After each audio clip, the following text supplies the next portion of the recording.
উজান থেকে নেমে আসা পাহাড়ি ঢল ও অতিবৃষ্টিতে বাংলাদেশের দক্ষিণ পূর্বাঞ্চলের জেলাগুলোতে ভয়াবহ বন্যা দেখা দিয়েছে। বন্যার সবচেয়ে ভয়ঙ্কর রূপ ধারণ করেছে ফেনীতে।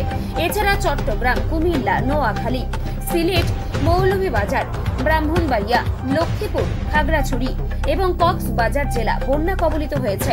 এই সব জেলাগুলোতে বন্যায় এখনো পর্যন্ত 13 জনের মৃত্যু হয়েছে। শুক্রবার সচিবালয়ে চলমান বন্যা পরিস্থিতি নিয়ে সংবাদ সম্মেলনে দুর্যোগ ব্যবস্থাপনা ও ত্রাণ মন্ত্রণালয়ের সচিব মোহাম্মদ কামরুল হাসান এসব তথ্য জানান। বন্যায় প্লাবিত হয়েছে, চরম বিপর্যয়ে পড়েছে বাংলাদেশের খাগড়াছড়ি জেলার লক্ষাধিক বাসিন্দা।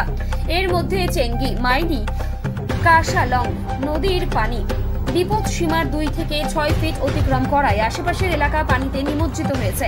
বিপন্ন মানুষের সাহায্যার্থে নিরলসভাবে কাজ করে যাচ্ছে বাংলাদেশ সেনাবাহিনী। শুক্রবার আন্তর্জাতিক বাহিনী জনসংযোগ পরিদপ্তর এক সংবাদ বিজ্ঞপ্তিতে এ তথ্য জানিয়েছে।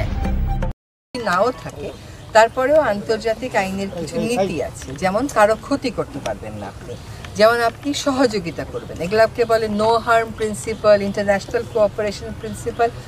আর ভারতের সাথে আমাদের তো কিছু নদী নিয়ে চুক্তি আছে। সে প্রেক্ষিতে আমার উত্তর হবে যে হ্যাঁ, উজানের দেশের উপরে যারা উজানের দেশ, তাদের ভাটির দেশকে জানানোর কথা, যখন এরকম অস্বাভাবিক বৃষ্টিপাত হয় বা পানি ছেড়ে দেওয়ার দরকার হয়, আগে একটু জানিয়ে দিতে হয়, তাহলে একটু প্রস্তুতিটা রাখা যায়, অন্তত মানুষজনগুলোকে সরিয়ে নেওয়া যায়। তো সেটা এবার প্রতিপালিত হয়নি, এটা একটা বিষয়। আর দ্বিতীয় বিষয় হচ্ছে এবারের থেকে শিক্ষা নিয়ে যত অভিন্ন নদী আছে সেগুলো সবকটার ব্যাপারেই যেন এরকম পানি ছেড়ে দেওয়ার আগে আগাম সতর্কতা বাংলাদেশকে দেয়া হয়। সেজন্য ভারতের কাছে এবং উজানের দেশের কাছে আমাদের বার্তা পৌঁছানো হবে। আপনারা দেখেছেন যে গতকাল আমাদের প্রধান উপদেষ্টা মহোদয় ভারতের হাই কমিশনের সাথে মিটিংয়ে বসেছিলেন, সেখানেও করা হচ্ছে। এছাড়া রান্না করা খাবার বিতরণ করার জন্য বলা আছে।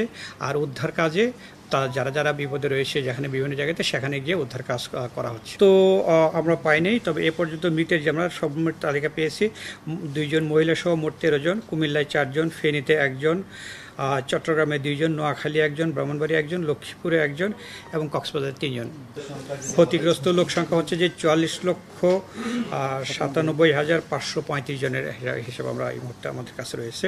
আর পরিবার যদি বলেন, সেক্ষেত্রে হলো যে 11 জেলায় 8,87,629 জন। আর আমরা এখন পরিস্থিতি আক্রান্ত বেশি। এখন আমরা আশা করছি যে যদি বর্ষণ না হয় বা এরকম যদি না হয়, তো সেক্ষেত্রে পরিস্থিতি উন্নতি হবে। তবে আমাদের কাছে এই যে বন্যার যে পরিস্থিতি রয়েছে, তার চেয়ে আমাদের কাছে সবচেয়ে আমরা বেশি যেটা করছি যে যারা দুর্গত বন্যা আক্রান্ত জেলাগুলোতে এই মুহূর্তে উদ্ধার কাজে নিয়োজিত রয়েছে স্থানীয় প্রশাসনের সাথে সেনাবাহিনী, নৌবাহিনী, বিমান বাহিনীও হেলিকপ্টার নিয়ে তারা কাজ করছে।